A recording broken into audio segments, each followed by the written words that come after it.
পরের খবরে খণ্ডঘোষের শশঙ্গা গ্রাম পঞ্চায়েতের অন্তর্গত চণ্ডীপুর গ্রামের বাসিন্দারা রাস্তা সংস্কারের দাবিতে পথ অবরোধ করল রবিবার।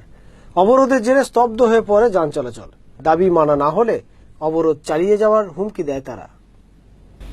রাস্তা সংস্কারের দাবিতে রবিবার রাস্তা অবরোধ করে বিক্ষোভ দেখালো খণ্ডঘোষের শশঙ্গা গ্রাম পঞ্চায়েতের অন্তর্গত চণ্ডীপুর গ্রামবাসীরা।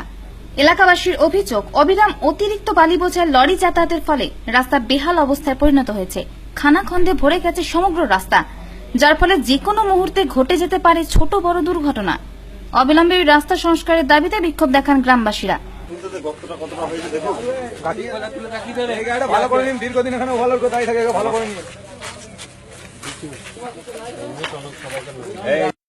দাবি মানা না হলে অবরোধ চালিয়ে যাওয়ার হুমকি দেন গ্রামবাসীরা।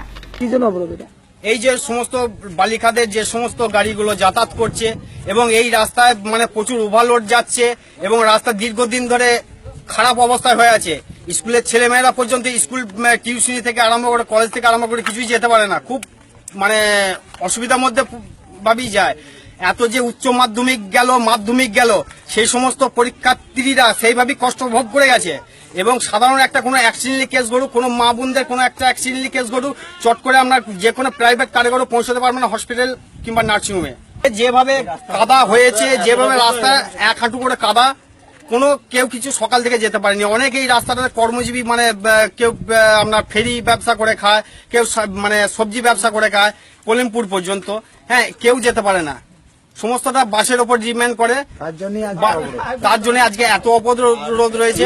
চালানে ওভারলোড চলছে এবং ওভারলোড তো অপর্যাপ্ত মানে চলে। যে সমস্ত এলাকাগুলো রয়েছে এই সমস্ত এলাকা কোনোদিনই রাস্তা বিষয় নিয়ে কাজ হয় না। এখন আমরা রাস্তা কিচ্ছু চাই না, মেন রাস্তাটা হচ্ছে ভালোভাবে থাকুক এবং ভালোভাবে চলুক, আমাদের কোনো অসুবিধা যেন না হয়। ব্যবসা যে যা করছে আমাদের কোনো দাবি অন্য কিছু, আমাদের রাস্তার দাবি। 8 থেকে 9 বছর ধরে এই অবস্থাটাই হয়ে আসছে। অবরোধের জেরে ওই রাস্তায় দীর্ঘক্ষণ যান চলাচল স্তব্ধ হয়ে পড়ে। বলতে আমার বাড়িতে ছোট ছোট ছেলেমেয়েরা রয়েছে, বাড়িতে বেরোলে আমি মানে স্থির থাকতে পারি না যে আমার ছেলেমেয়েরা বাড়িতে এসে পৌঁছাবে নাকি। আজকে কি করছেন?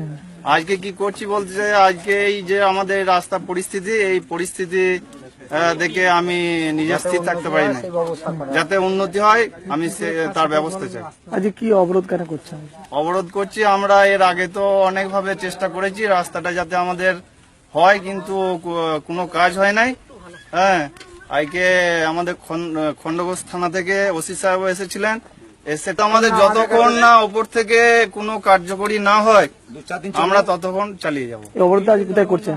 আমরা করছি আমাদের চণ্ডীপুর গ্রামে স্থানীয় নিকটে। রাস্তাটার যা অবস্থা, তো আমরা ঠিক মতো মানে সময়ের মধ্যে আমরা যেতে পারি না। যা রাস্তা কিন্তু বাড়ির লোক চিন্তায় থাকে যে এরকম রাস্তায় যায় একটা কোনো কিছু দুর্ঘটনা হতে পারে, আবার হাত পাও ভেঙে যেতে পারে।